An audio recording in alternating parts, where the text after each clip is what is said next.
Now question number second. In question number second, we have asked that write down the decimal expansion of those rational number in question number 1 which have a terminating decimal expansion. So we need to prove we need to find out the decimal expansion of only those number in question number 1 which have terminating decimal expansion. हमने उन्हीं question को solve करना है जिनका terminating decimal expansion आया था, और जिनका नॉन टर्मिनेटिंग डेसिमल एक्सपेंशन आया था वो तो डेसिमल फॉर्म में ऑटोमेटिकली हम कन्वर्ट नहीं कर सकते.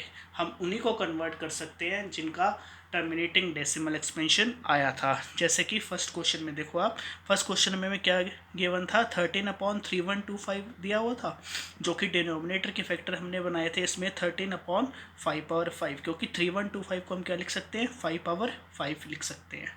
अब हमारा जो रोल होगा इसको डेसिमल कन्वर्ट करने के लिए हमें डिनोमिनेटर में हमेशा या तो 10 बनाना पड़ेगा या 100 की फॉर्म में बनाना पड़ेगा या 10 की कुछ पावर बनानी पड़ेगी.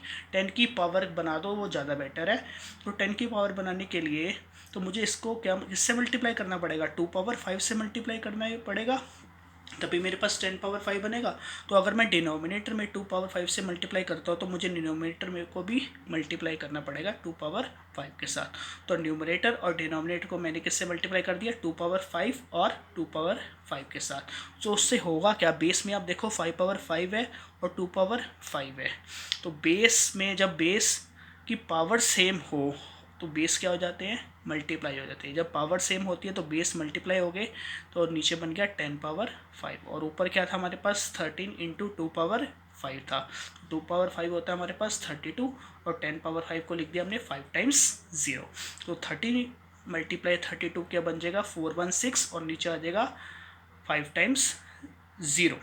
अब जब 416 को हम नीचे 1 लाख के साथ डिवाइड करेंगे तो हमारे पास क्या आ जाएगा 0.00416. तो ये हमारा जो एक्सपेंशन दिया हुआ था ये हमने डेसिमल में कन्वर्ट कर दिया.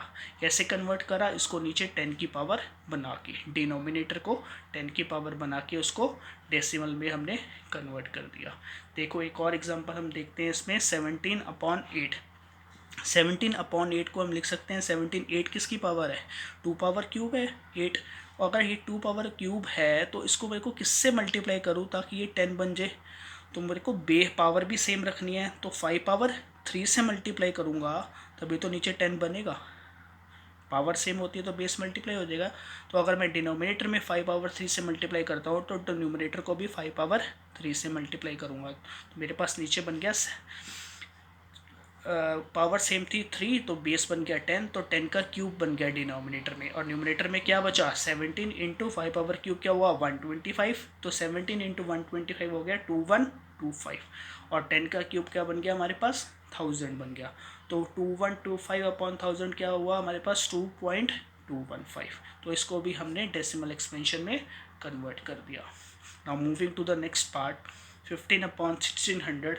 1600 के जब हमने प्राइम फैक्टर बनाए थे तो 1600 के प्राइम फैक्टर बने थे 2/6 इंटू 5/2 बनी थी. और डिनोमिनेटर में तो 15 एज इट इज़ रहा था. अब देखो यहाँ पे 2/6 तो है बट 5 की पावर कितनी है 2. तो मेरे को पावर सेम बनानी है, तो 5 और 2 यहाँ पे गिवन थी, तो मेरे को क्या चाहिए 5/4 और चाहिए. तो मैं ऊपर नीचे किससे मल्टीप्लाई करूँगा, 5/4 से ऊपर नीचे मल्टीप्लाई करूँगा तभी तो 5/6 बनेगी. तो डिनोमिनेटर में हमने लिख दिया 15 इंटू 5/4 क्या होगी 625. और नीचे क्या था 2/6 और 5 का स्क्वायर इंटू 4 क्या हो जाएगा 5/6. अब नीचे भी देखो पावर सेम है तो बेस क्या हो जाएगा मल्टीप्लाई. तो 15 इंटू 625 और नीचे क्या हो गया 10/6. 10/6 को क्या लिख देंगे हम, साथ में लगा देंगे 60. तो 9375. 15 इंटू 625 बन जाएगा 9375. और नीचे आ जाएगा 10/6 जो कि डेसिमल एक्सपेंशन में कन्वर्ट होकर कितना आ जाएगा 0.00937. Now moving to the next part, ninth part, 35/50. 31 पर 50 का, देखो 50 को तो 10 की पावर बनाना बहुत आसान है, इसको हम 100 में कन्वर्ट कर देंगे। ऊपर नीचे 2 को मल्टीप्लाई करूँगा तो ऊपर बन जाएगा 70, नीचे 15 इंटू 2 बन गया 100। 100 को मैं लिख सकता हूँ ना 10 का स्क्वायर, तो उसको भी 10 का स्क्वायर ही हुआ, तो वो 100, 70 अपॉन 100 को हम डायरेक्टली क्या लिख देंगे 0.70। तो ये हमारा ऑटोमेटिकली डेसिमल एक्सपेंशन में कन्वर्ट हो गया। तो आपने इस क्वेश्चन नंबर सेकंड में आपने देखा कि हमने उन सभी नंबर को कन्वर्ट करा है डेसिमल एक्सपेंशन में जिनके क्वेश्चन नंबर 1 में टर्मिनेटिंग डेसिमल एक्सपेंशन आए थे। और नॉन टर्मिनेटिंग वाले केसेस क्वेश्चन में क्या लिख देंगे, सीधा लिख देंगे कि it has non terminating decimal expansion so it can not be converted into decimal form. Now question number third, in question number third it is asked that the following, it is given that the following real number have decimal expansion as given below. In each case decide whether they are rational or not. हमें भी इसे check करना है कि ये जो number दिए हैं ये रैशनल है भी या नहीं है। इफ़ दे आर रैशनल, अगर वो रैशनल होंगे तो in the form of P by Q हैं, तो what can you say about the prime factorization of Q. तो क्यू की फैक्टराइजेशन को हम क्या कह सकते हैं। इस टाइप के क्वेश्चन देखो जरा। क्वेश्चन नंबर फर्स्ट पार्ट में क्या दिया हुआ है हमें, फर्स्ट पार्ट में हमें दिया हुआ है 43.123456789। अब ये 43.123456789 गिवन है, तो ये आप चेक कर रहे हो कि ये पूरा डिवाइड हुआ है और नॉन रिपीटिंग भी है, तो इसको लिखेंगे since this number is terminating it represent a rational number, क्योंकि जो पूरा डिवाइड हो जाता है वो हमारा क्या होता है, रैशनल नंबर होता है। तो अगर ये रैशनल नंबर है तो इसको हम क्यू को क्या लिख सकते हैं, इसको अगर मैं पॉइंट हटा दूँ इसका, अगर मैं इसका पॉइंट हटाऊँ तो मैं पॉइंट हटा के क्या लिख सकता हूँ 43.123456789 अपॉन नीचे कितना आ जाएगा 10 पावर 9 आ जाएगा। तो डिनोमिनेटर ये जो क्यू है it can be written as 10 power 9।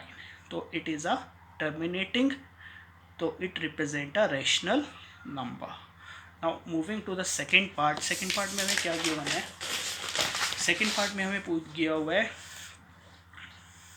0.0120 1200 12,000 and 12,000 and so on dash dash, मतलब ये आगे तक जाता जा रहा है। तो अगर ये पूरा देखो टर्मिनेट हो रहा है बट आगे तक रिपीट होता जा रहा है, आगे कुछ ना कुछ नंबर आते जा रहे हैं, तो ये आगे पूरा तो डिवाइड हो ही नहीं रहा। तो अगर पूरा डिवाइड नहीं हो रहा और ना ही ये रिपीट कर रहा है तो it is a non terminating and non repeating number. तो अगर ये नॉन टर्मिनेटिंग और नॉन रिपीटिंग है तो नॉन टर्मिनेटिंग और नॉन रिपीटिंग क्या होता है, it is a rational number.